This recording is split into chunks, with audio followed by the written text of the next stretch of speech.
நம்ம நெறைய பேருக்கு ஒரு பழக்கம் இருக்கு. என்னன்னு பார்த்தீங்கன்னா, நம்ம இந்த புது வருஷம் பிறந்ததும் போதும், அடிச்சு புடிச்சு கடையில போயி நல்லா தேடி பிடிச்சு, நமக்கு பிடித்த கடவுள், இஷ்ட தெய்வத்தோட படம் இருக்கிற மாதிரி அந்த காலண்டர வந்து வாங்கிட்டு வந்து வீட்ல தொங்க விடுவோம். அந்த காலண்டர வந்து எங்க மாட்டணும்னு தெரியாமயே நம்ம மாட்டி வைப்போம். சில பேருக்கு வந்து ஃப்ரீயாவே நெறைய கேலண்டர் வரும். கம்பெனில குடுப்பாங்க, ஆஃபீஸ்ல குடுப்பாங்க. திரும்பிய பக்கம்லாம் மாட்டி வச்சுருவாங்க. அப்படி நம்ம மாட்டவே கூடாது. இருக்குது நெறைய கேலண்டர் அப்படின்னு கண்ட இடத்துலலாம் மாட்டி வைக்கக்கூடாது.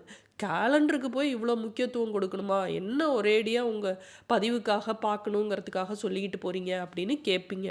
ஆனா அந்த கேலண்டருக்கு எவ்வளவு முக்கியத்துவம் கொடுக்கணும் தெரியுமா நம்ம?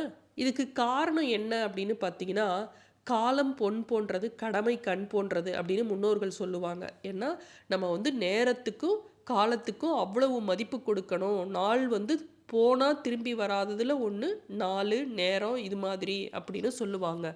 விஞ்ஞானம் முளைக்கிறதுக்கு முன்னாடியே நம்ம முன்னோர்கள் வந்து 24 மணி நேரத்த கண்டுபிடிச்சு, அந்த 24 மணி நேரத்துல நல்ல நேரம் இது, கெட்ட நேரம் இது, அதாவது ராவு காலம், யமகண்டம், குளிகன் இப்படிலாம் எப்படிலாம் கண்டுபிடிச்சு அத அக்யூரேட்டா எழுதியிருக்காங்க பாருங்க. விஞ்ஞானம் எவ்வளவு தான் உயரட்டுமே, ஒருத்தருக்கு இதுதான் நாள், கடைசி நாள். இதுதான் இவனுக்கு கடைசி நேரம் அப்படின்னு சொல்ல முடியுமா? சொல்ல முடியாது. அந்த நாளுக்கு அவ்வளவு சக்தி இருக்கு. இந்த நாள வந்து காட்டக்கூடிய அந்த நாட்காட்டிய நம்ம எங்க வைக்கணுமோ அங்க தான் வைக்கணும். கண்ட இடத்துலலாம் நம்ம மாட்டி வைக்கக்கூடாது. இந்த கேலண்டர நீங்க வாங்கிட்டு வந்ததே மஞ்சள், குங்குமம் முதல்ல வச்சு, அதற்கு பிறகு நீங்க மாட்ட வேண்டிய இடத்துல மாட்டுங்க. ஒரே ஒரு பூ வந்து அது மேல மொதோ நாள் வச்சு, இனிமே வரக்கூடிய என் வாழ்நாள் முழுவதும் சந்தோஷத்தையும், மன மகிழ்ச்சியும், நல்ல நேர்மறை ஆற்றலையும் எனக்கு தருவாயாக அப்படின்னு சொல்லி உங்க இஷ்ட தெய்வத்த வேண்டிக்கிட்டு அந்த கேலண்டர மாட்டுங்க. பார்த்தேனே உயிரின் வழியே. வெறும் நாள மட்டும் காட்டக்கூடியது அல்ல இந்த நாட்காட்டி. நம்ம வீட்டோட பொருளாதார நிலையையும், நிதி நிலையையும் நிர்ணயம் செய்யக்கூடியது. ஏன் உடல் ஆரோக்கியத்துல கூட மாற்றத்தை ஏற்படுத்தக்கூடியது. நல்லவங்க செய்யாதத கூட நாளும் கோலும் செய்யும் அப்படிம்பாங்க. அந்த நாட்களை சுமந்து வரக்கூடிய இந்த கேலண்டர எந்த திசையில வைக்கணுமோ அந்த திசையில தான் வைக்கணும். வாஸ்து சாஸ்திரம் படி பார்த்தீங்கன்னா, வீட்டோட கதவுக்கு பின்னால ஒருபோதும் கேலண்டர மாட்டி வைக்கவே கூடாது. வீட்டோட நிலக்கதவு இருக்கு இல்லையா, அந்த நிலக்கதவுல குலதெய்வமும் இஷ்ட தெய்வமும் வாசம் செய்யும் அப்படிம்பாங்க. அப்ப இதுக்கு பக்கத்துல நம்ம கேலண்டரை வந்து நம்ம மாட்டி வைக்கவே கூடாது. அது மட்டும் இல்லை, இது குடும்ப உறுப்பினர்களோட உடல் நலத்தை ரொம்ப மோசமாக பாதிக்க செய்யும் இந்த இடத்துல மாட்டி வச்சிங்க அப்படின்னா.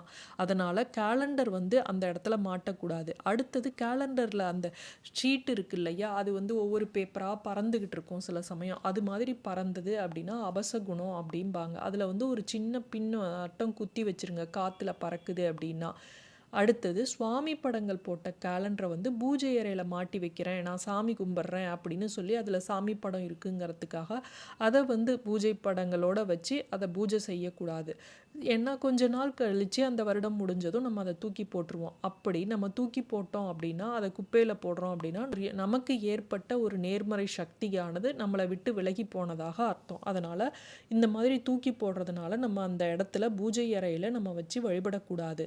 அடுத்தது பழைய கேலண்டர் இருக்குது, அதில் சாமி படம் இருக்குது அப்படிங்கிறதுக்காக அந்த கேலண்டரை வச்சுக்கிட்டே இருப்பாங்க சில பேர். இல்லை பிடிச்ச சீனரி இருக்குது அப்படிங்கிறதுக்காக வச்சுக்கிட்டு இருப்பாங்க. அப்படி நம்ம பழைய கேலண்டரை வீட்டில் வந்து வச்சுக்கிட்டே இருக்கக்கூடாது. அது மேலேயே சிலர் வந்து புது கேலண்டரை மாட்டுவாங்க. அது மாதிரி செய்யும்போது கணவரோட வருமானத்தை குறைக்கும், வீட்டில் முன்னேற்றம் தடைபடும். வீட்டில் வந்து கேலண்டரை வீட்டோட வாசல்லையோ கதவுக்கு பின்னாடியோ தொங்க விட்டோம் அப்படின்னா எதிர்மறை ஆற்றல் அதிகரிக்கும், தினசரி சண்டையும் பதற்றமான சூழ்நிலையும் உருவாகும் அப்படின்னு சொல்லுவாங்க.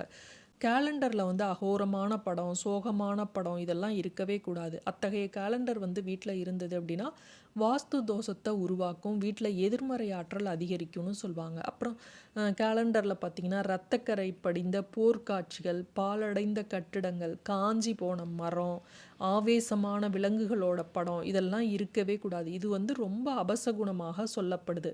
வீட்டில் நம்ம பழைய கேலண்டர் அட்டை இருந்ததுன்னா நம்ம என்ன பண்ணுவோம், சரி சாமி படம் இருக்குது அப்படின்னு அப்படின்னா அதை நம்ம தூக்கி போடாமல் என்ன பண்ணுவோம்னா செல்ஃபுக்கெல்லாம் வந்து அந்த அட்டையை வந்து பயன்படுத்துவோம். இது மாதிரியும் செய்யக்கூடாது. அது மாதிரி செய்யறப்பையும் பண கஷ்டத்தையும் எதிர்மறை ஆற்றலையும் ஏற்படுத்தும் அப்படின்னு சொல்லுவாங்க.